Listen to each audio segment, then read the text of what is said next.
The scariest part isn't being followed. It's realizing someone has been watching you long before you ever notice them.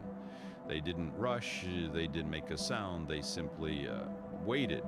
And by the time you felt something was wrong, since they already knew everything about you, your schedule, your habits, your door.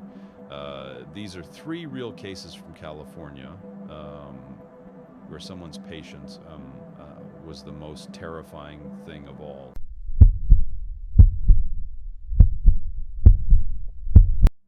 San Jose, California, I want you to think about your front door. How many times a day do you open it? How many times do you glance at the hallway outside and assume it's empty? I used to do the same thing. The first time I noticed him, I told myself, was nothing. He was just standing near the mailboxes, arms crossed, eyes forward, looking at nothing in particular, or so I thought. The second time, 2 days later, he was near the stairwell. Same position, same stillness, same eyes. I smiled at him. He didn't smile back. He just watched me walk to my door. I counted 19 seconds to get from my car to my apartment. I don't know why he started counting. I just needed to feel in control of something, By the end of the first month, I had counted 11 separate times I came home, and he was there, always positioned somewhere with a direct line of sight to my door. Not once did he speak to me, not once did he look away. I filed a report with building management. They said he was a tenant. They said there was nothing they could do.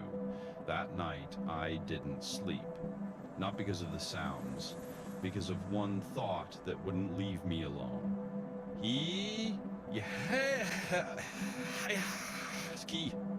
Not to my apartment, but to the building, the same floors, the same thin walls between us. At 12:47 a.m., my deadbolt moved. Not a knock. Not someone trying to force their way in. Just pressure. Like someone on the other side checking to see if it still worked. I sat on my kitchen floor until sunrise. I didn't move, I didn't call anyone, I just listened. When the police finally searched his apartment like weeks later, and they found photos, dozens of them, printed, organized, dated. Me in my kitchen, me at my window, me sleeping. He had been shooting through the gaps in my curtains for months. There was a notebook too, my schedule, written out in clean, careful handwriting. 6:47 a.m. leaves for work. 10:12 p.m. lights out. He wasn't planning a single moment. He was building a map of my entire life. And the most disturbing part, the detective told me later, he wasn't ready yet. Ready for what? They never found an answer. Some things are more frightening without one. Sacramento, California. There's a kind of silence in an empty mall at night that doesn't feel like quiet. It feels like held breath, like the building is waiting for something. I was the overnight security guard, third shift, solo. I had done it dozens of times before, but that night, the first thing I noticed was camera 4, bottom right corner of the screen, something low to the ground. Still, I zoomed in. It was gone. I walked the corridor anyway. Nothing there, just a granola bar on the floor, a water bottle, and a folded piece of paper. I didn't open the note right away. I told myself it was probably left by a cleaning crew. I told myself a lot of things that night. 20 minutes later, the cameras changed. Not glitched, changed. The angle shifted. Someone was inside the security system. Someone who knew how to move without being seen. That's when I heard it. Directly above me, slow movement inside the ceiling.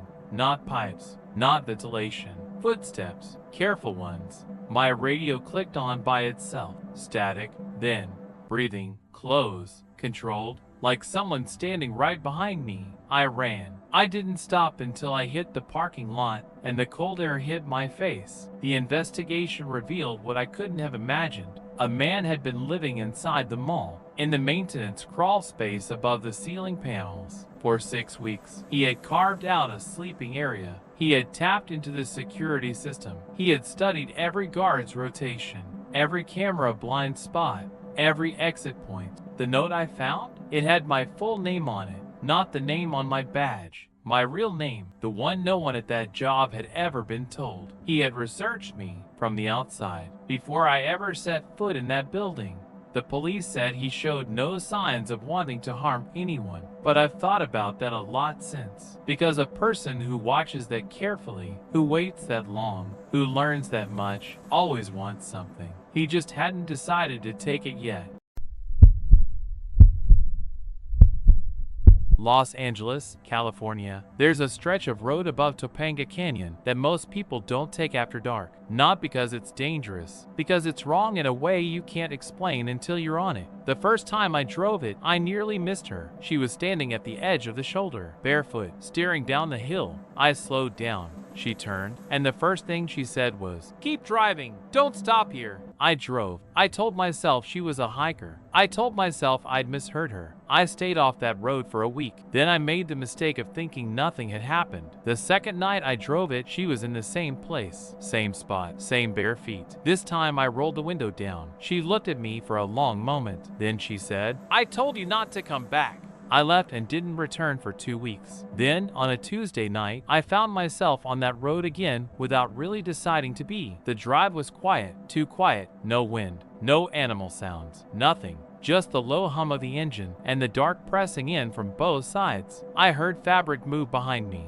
soft, like a jacket shifting. I looked in the rearview mirror. She was already there, sitting in my back seat, calm, like she had always been there. My hands locked around the wheel. I couldn't turn around. I couldn't speak. She spoke first. "There are 2 men who use this road," she said. "They watch patterns. They follow headlights. They choose people who drive alone at night." A pause. "And you were easy to predict." Then she reached forward, opened the passenger door from the inside, stepped out onto the moving road, and disappeared into the dark. I drove to a gas station 6 miles away. I sat in the parking lot for 2 hours. When I finally told a friend who worked in the county sheriff's department, he went quiet for a moment. Then he said, "We've had 4 reports from that road in the last 8 months. Same stretch, all solo drivers, all at night." He paused. "We never caught anyone." I never drove that road again. But sometimes, late at night, I think about how easily I fell into a pattern. How predictable I had been. How someone had noticed before I ever did. Clapperboard outro. Some warnings don't come as screams. They come quietly, in the reflection of a rearview mirror, in the slow movement above your head,